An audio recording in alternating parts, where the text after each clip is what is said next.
What is going on, members of the Shy Guys Squad? Mr. Consistent Upload here, otherwise known as Danekii. Welcome back to the Grand Overseas Tournament, otherwise known as the GOT. We'll be looking at today's match, which is the Week 3 match, which I could have had up way earlier, but I just haven't been in the mood to record as of late. I don't know, it's just a weird place right now with school and almost summer, but when summer starts, it's gonna go ham.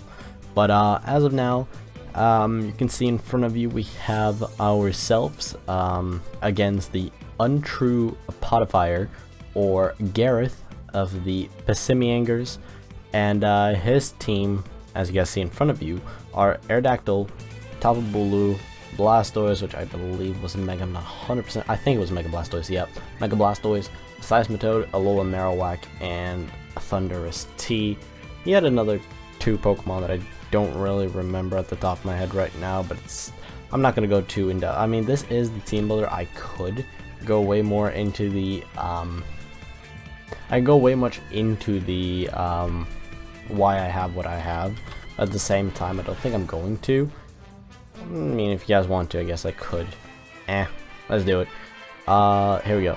So I have a Choice Scarf Greninja to outspeed Aerodactyl and also outspeed everything else in his team. It is EV'd to outspeed Thundurus, so outspeeds Choice Scarf Thundurus. It's modest with Grass Knot, Ice Beam, Dark Pulse, and Scald. It is just perfect coverage for his entire team, as you can see in front of you.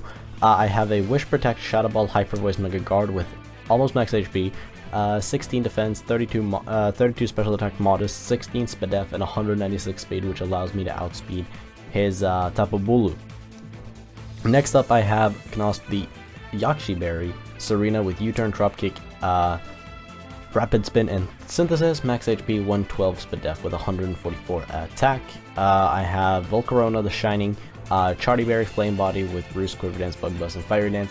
In hindsight, that is a bad set because, you know, a Nerve Aerodactyl, I think I had it for Stone Edge Tapu Bulu because that doesn't kill me.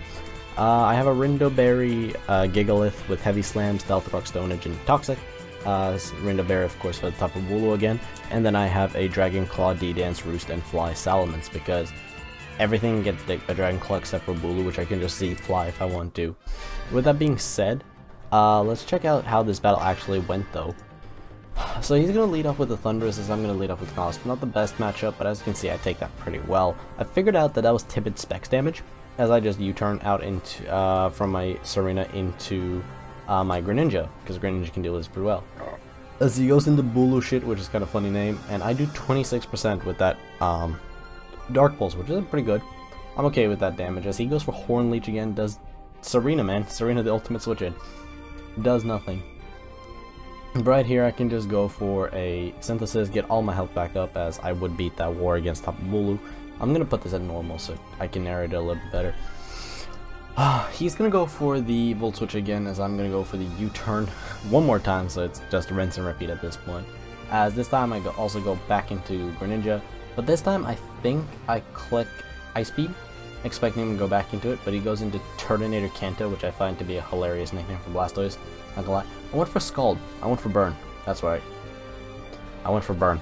It's been a while since I had this game. I'm really sorry I'm narrating this pretty poorly. But he's gonna Mega Evolve, like I said, it's the Mega Blastoise. And he gets the burn on his Scald on my Serena, which, you know, is very fucking convenient when I'm adamant and stuff and I need. But this is where the Yachi Berry comes in clutch though, as I do take that, I do take the Ice Beam from this Blastoise, and my Serena is still alive, which is the best part about it. So I can now go into Shadow Mist my Gardevoir, take a Scald pretty okay, can Mega Evolve right up here, and he has to sack something basically. So I'm gonna go for the Mega Evolution. I'm gonna click Hyper Voice. I'm gonna click Wish, my bad. And then I'm gonna hard swap back out into my Gigalith, which is sturdy this game because I didn't need Sandstream. Luckily for him though, he gets the defense drop and not mad or anything about that. So he's gonna swap into Francitoad here, the what's that thing called? Seismitoad, as I get up a Toxic. Now this is probably one of the turning points in the game as I go into Knosp. He sets up his Stealth Rocks, and obviously, as he's been doing this entire game, he has been switching into his Marowak every time Serena's come in. And this time he has the best purpose to, because now there's rocks on my field. And I click Rapid Spin like an absolute idiot. But what do you do? So now I'm gonna have to U-turn and make a swap out. That does 2% now. I'm so weak. I feel bad. I feel bad for my girl Serena. I'm gonna switch into Gigalith because it's the thing that can take the hits the best. That being said, it did 20, so Gigalith being nice and fat this game. It was just a max HP, max defense set, by the way. As I get up my own rocks, unfortunately I don't have the possibility of removal like my opponent does, and he's gonna click Scald again, do 19% to my Serena, which just, you know, feels bad, man. And then he's gonna click Scald again because he outspeeds. So I figured out he was pretty fast. Blastoise from that. Well, I guess I was uninvested, so I guess not necessarily too fast. I'm gonna go for a Wish here as he goes for the Rapid Spin, which I'm okay with, to be honest. And now I can click Hyper Voice because he doesn't have a proper switch into 2 Hyper Voices. And because I got that crit right there, which is kind of clinch, like it's kind of nice for me, I can now get rid of this Naruto fanboy by clicking Shadow Ball. So what's going to happen now is he's going to go into Tapu Bulu. And here I make a great mistake. As you guys see, I let Gardevoir drop. Now him swapping into this over Thundurus or Aerodactyl should probably have told me, hey Dan, this is Scarf, GTFO. But it didn't, and I lost my Gardevoir because of that. Now what this means is I don't have a nuke to his team anymore. Like Gardevoir, as you look at his team from what's alive, he does not have a Hyper Voice switch in. And if I kept Gardevoir, say I swapped out into... I honestly think I could have swapped into my... I probably could have swapped into Mence, Intimidate, and then take a Wood Hammer. I could have possibly sent in Volcarona to take 2 Wood Hammers. I can believe that. Yeah, since Grass Terrain but Scarf. I can believe that. But sacking off Gardevoir here meant I lost a huge nuke to his team. So, unfortunately, he takes a lot of recoil, of course, but for me. So right now I'm going to swap into my Volcarona, because, you know, it's just what I had to do right there. As I know he's Scarfed now, so I know he has to swap. So he goes into Old Burb, the Unnerve Aerodactyl. I had to go for Fiery Dance for damage. And now I'm forced to swap out again as Aerodactyl. I don't want to mess with that shit. I'm going to go into Gigalith here. In hindsight, maybe that wasn't the best play, as he does 25 right here. And with Grassy Terrain healing, he's going to swap out because he knows he can knock me out. And I'm going to go back from this into my Greninja, which is a pretty solid play on my part, honestly. I'm pretty proud of that prediction, I guess. Yeah. So I'm going to go for the Grass Knot here. Yeah, Grass Knot.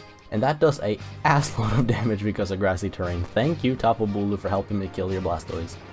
And I think that puts him in a spot where he thinks I am Specs because of the terrain. And that's kind of good for me, honestly. Now, I don't know if he could have calculated that and obviously double check, but I'm going to go into the Shining here and sack it off because I didn't have anything else to sack for stuff like Bull and stuff. I mean, I still have... He goes into this thing, though. And I go into Hummingbird because I think this is my only chance to knock this out. I feel like I'm going to have to go for Dragon Claire. I thought I could potentially try to set up, but Ice Beam, of course, is going to blow me back. He's going to go into Old Burb right now, the Aerodactyl, as I'm going to swap out into my Gigalith.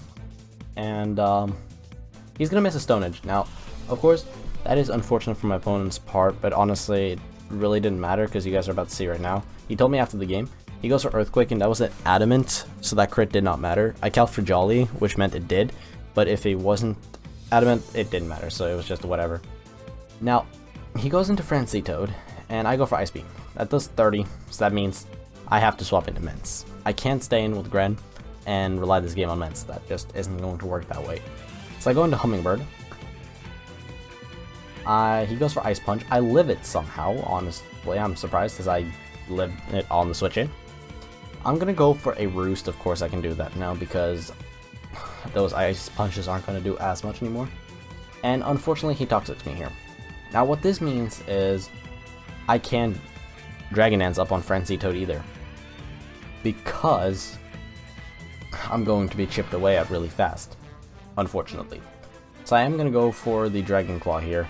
Realistically speaking, I should have just clicked DD here, but I think it put me in range of the 18% for the Toxic, which is why I didn't do it. Now he goes back into Thundurus, he clicks Volt Switch one more time, knocks me out, and now I have Gren versus his entire team. Now, I want you guys to know, 69%. A Mineral Ice Beam from Greninja to this thing does 68. A Max Roll did 82 from the calc. So he's gonna get grass terrain damage, leaving him at 75%. Now remember, he was at 68 to 82 is the roll. This is right about middle. I think the roll was in my favor, if I recall correctly. I